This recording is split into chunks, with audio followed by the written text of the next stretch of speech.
Bellchambers. Brett, going out with 1 year again this year. What's happened to you, mate?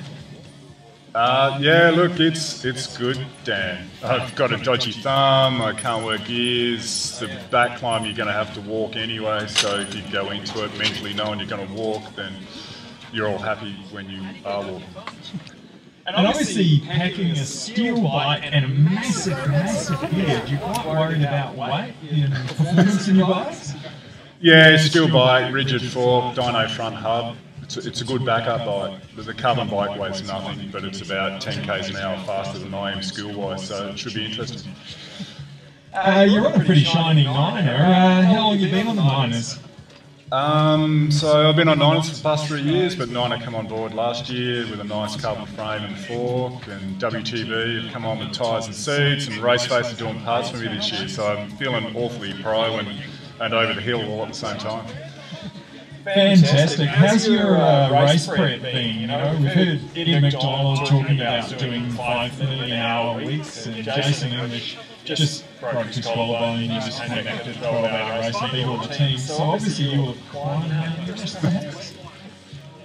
Yeah. I've got a 30k commute to work each way, and sometimes I ride it fast, and sometimes I ride it slow, and ride with the Inner North Dad's crew on a Saturday morning and a Thursday night. And that's about it.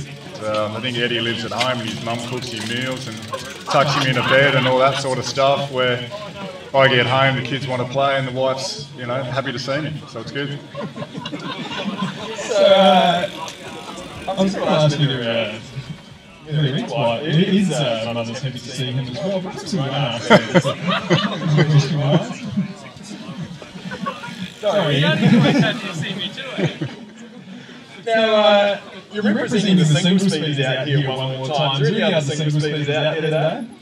Yeah, there's plenty. There's little single speed Dave riding around in his Julie single speeds, but we won't talk about Julies and single speeds. And see, there's a couple of single speeders next door in the tent, and I met some guys yesterday, so it should be a nice, fairly friendly chat at about 150 RPM on the crit track for the first start. So we're all good, we're all happy, we'll all be singing songs, I'm sure. Oh, and Frankie's here. Big shout out to Frankie when you see her coming through. She'll be representing the ladies. Sounds absolutely wonderful. Now, obviously, true purist single speeders never ride on the dual suspension. Perhaps that's something we shouldn't cross right now. Yeah, let's not fire up little Dave. Preparation for race-wise, how's your head? Yeah, head's good. I'm happy to be here. Work's been a bit busy, so I just want to get on the bike and ride for a long time and think about nothing but dirty ditties and trying to clear rock rollovers. Race food-wise, now I sort of imagine the single speeders doing bananas, peanut butter sandwiches, and probably something like raw onion or something like that. What's your race food choice? Yeah, look, admittedly, I'm probably not as true single speeder as the old school single speeders that used to have green ginger wine and smoked oysters at 12 o'clock at night. It's more gels and bread and in the morning barbecue shapes and washed down with lots of milk. So that's the recipe for sure. Alright, for my own interest, because I used to love the barbecue shape game, which is how many barbecue shapes can you stick in your mouth and still breathe. How many barbecue shapes? Yeah, that's a handful, but I've got small hands, so it's a little bit hard to represent. Small hands, small mouth, small feet, but a lot of milk, got to get milk in. Milk for a 24-hour. Really? Yeah, I'm not lactose intolerant, so it's good. Just a handful of barbecue shapes, mouthful of milk, right off, chew it, spit a couple out, keep going. That sounds delicious.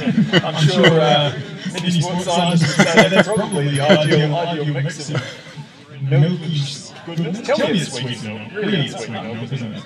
Nah, just good old Canberra milk. The same stuff that Mal Meninga used to drink and be happy.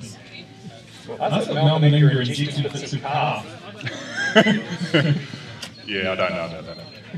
Not part of the standard single speeders. You eat calf rather than injected. Well, Brett, it's awesome to talk to you, man. Have a ball out there. I'm sure you're going to have a ton of fun, because you always do. Anyone you'd like to give a shout out to today? Look, a big thanks to Sarah and Dan and Neil Dahl and all the rest of the Cork guys that just made this race happen. And I mean, I know my kids would be like to be somewhere else camping at Easter, but they love camping, and just the fact that this race happens every year, and it seems to happen invisibly without the people doing anything, but it doesn't. And I'd just like to thank them. Fantastic. Thank you very much, Brett. Go ahead and smash it out.